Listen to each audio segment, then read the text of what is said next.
The potential that we have in terms of known reserves is quite high. We have something like 42 billion oil and gas, 42 billion tons of oil and gas equivalent. We have the potential of several Guyanas in the Andaman Ocean. And I also said that we are looking at the possibility, thanks to this additional exploration and production, of finding a Guyana. Here there is reasonable expectation because we found it in all those in that basin and in so many, I've got 2.5 pages of those exact locations listed, that you will find it. I can very happily talk about that possibility. Let me also clarify to you that ever since the Prime Minister assumed responsibility, we have been trying to alter the entire system for exploration and production. We had a problem in that in the years prior to that and right up to, I think, 2016, we call that the lost decade because on account of a large number of factors, some of the contracts which had been signed, they went wrong and we were in a position of virtually no E&P taking place. So we call that the lost decade. Then after Modi ji became Prime Minister, we started changing the system. We have 3.5 million square kilometers of sedimentary basin. We never went beyond 8% or so for a variety of reasons. There were parts of the sedimentary basin which were no-go areas. So one of the decisions which we took was that 1 million square kilometers of that sedimentary basin, which was no-go area, has suddenly been made available for E&P. And as a result of which, the 9th round of open acreage licensing policy, 38% of the bids came in that 1 million square kilometers. And it is my expectation that for the 10th round, for which work is going on right now, more than 75% of the bids will come in that region. And we've also issued some of the largest bids on offer anywhere, something like 2.5 lakh square kilometers of area has been offered out on bidding. Now these reports which are doing the rounds, I think there is a little bit of, 2 and 2 plus 2 is 22 and plus 2 is 222 in that. The potential that we have in terms of known reserves is quite high. We have something like 42 billion oil and gas, 42 billion tons of oil and gas equivalent. You can ask, if you're importing so much oil and gas, why are you not exploiting it? We were not. We are doing it now. That is the point. Second issue, when you do exploration and production, it's a capital expensive, it's capital intensive. It's a very expensive proposition. An onshore well costs something like $4 million on an average. I'm talking about global rates and dollar rates being held at a particular constant. And an overseas and offshore well costs about 100 million barrels. Now what used to happen is, because there was no focus on E&P, they were not drilling. ONGC, which is the premier company for us in exploration and production, they have dug the largest number of wells in 37 years this year. It's about 500. Now, if you have known potential, you have to dig an oil well to find the oil. Now in Guyana, everybody says Guyana, Guyana. You know, they dug 46 wells and they didn't find any oil. It's when they dug the 57th one, they dug and found oil. And then it became the largest find. So what I've been saying is that we have the potential of several Guyanas in the Andaman Ocean. And I also said that we are looking at the possibility, thanks to this additional exploration and production, of finding a Guyana. These are the facts. Now I can very soon share with you where are the areas where we've dug wells, where we found oil. These are green shoots. I'd be very happy to share with you. In 24-25, these are all 24-25 figures. Suryamani, Block MB0 OSHP. This is the OALP round 6. This is already found, green shoots, and I think the potential is 4 million metric tons of oil equivalent. This is 24-25.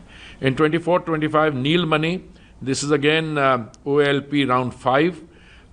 This first one was dug at 2,323 meters. Okay. This next one I'm mentioning to you, Neelmani, 1,117 meters, potential 1.2 million metric tons of oil equivalent. The first one is oil, the next one is gas. 25-26 this year in OALP, this is something going back to OALP round 3. We've dug at 2,865 meters. This is oil and gas both. This is underestimation. They're still trying to find out, but they have struck it.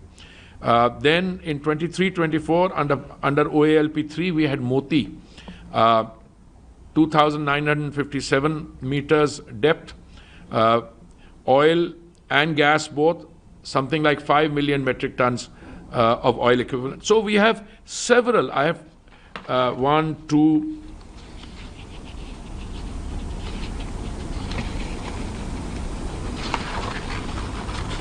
3 pages, 2.5 pages of places where we found discovery. Now, what does that mean? It means, in essence, you've got green shoots discovery. Each place you found the oil, now you're estimating it, then you're digging deeper and deeper. As we speak, we have 4 places where ONGC and Oil India Limited are digging at 5,000 meters. I gave you figures at 2,500, 3,000. You have to keep giving it. Now, why was there reluctance earlier? I'll tell you, there are many factors. First of all, digging a well is a expensive proposition. I mentioned offshore well costs about $100 million per well. But more than that, companies are more interested in, in playing up their quarterly profits. Now, if you put so much money aside on drilling, that means your profit per quarter accordingly is down. How much will this mean? We need to make an estimation after all these wells when you go down to 5,000 or even below that. But why am I optimistic? Why I think we are looking at a potential Guyana, if not more?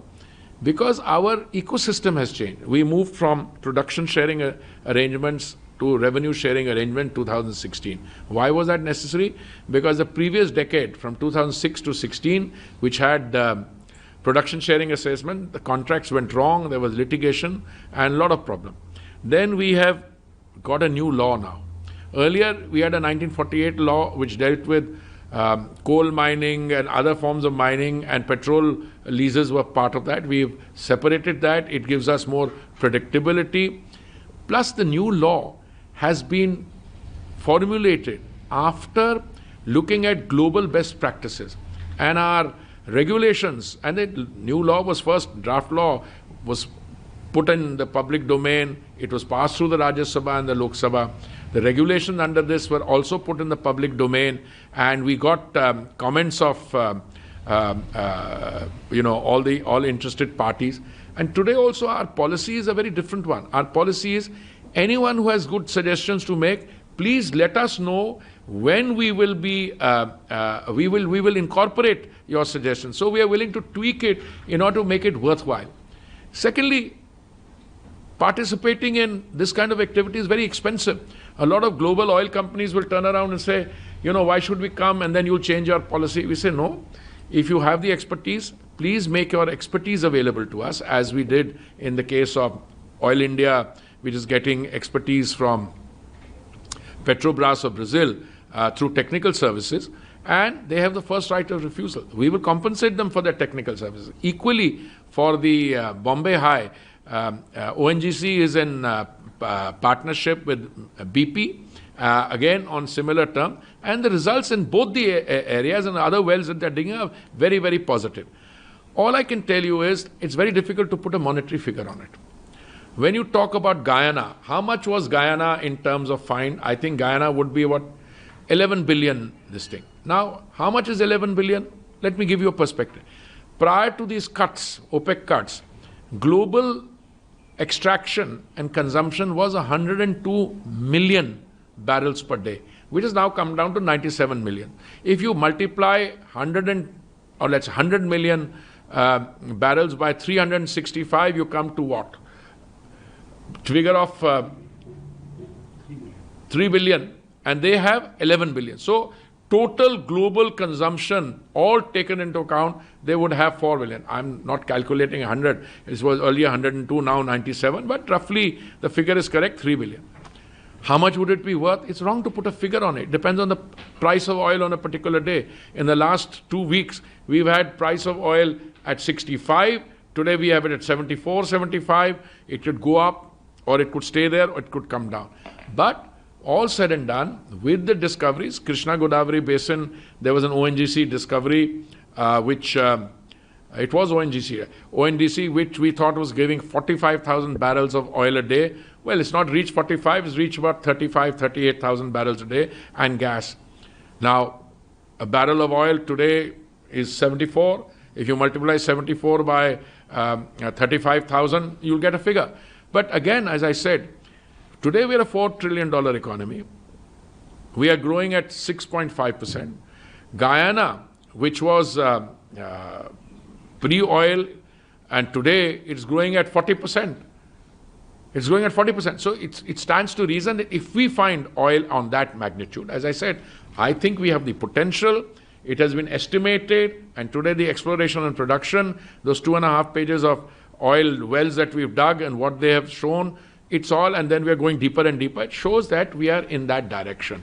If we get a Guyana, let's say, I don't know, Guyana is an expression. I mean, today we are importing 80% of our oil and 50% of our natural gas. If we get even, let's say, 5 billion barrels, fine. Our total known estimation could be 42 billion of gas and oil equivalent. 5, 10, 15, I can't speculate on that. But you have green shoots, discoveries, all pointing to oil being found. We should avoid the temptation, like I saw in a news report, which said that they're digging oil wells, which means the oil has been found. It's not like that. Sometimes when you dig bore wells, and water will come because you're 100% sure if you go deeper. Here there is reasonable expectation because we found it in all those, in that basin, and in so many, I've got 2.5 pages of those exact locations listed, that you will find it. But you will have to go there, cost, how much it is, all needs to be evaluated, but it's pointing to good news.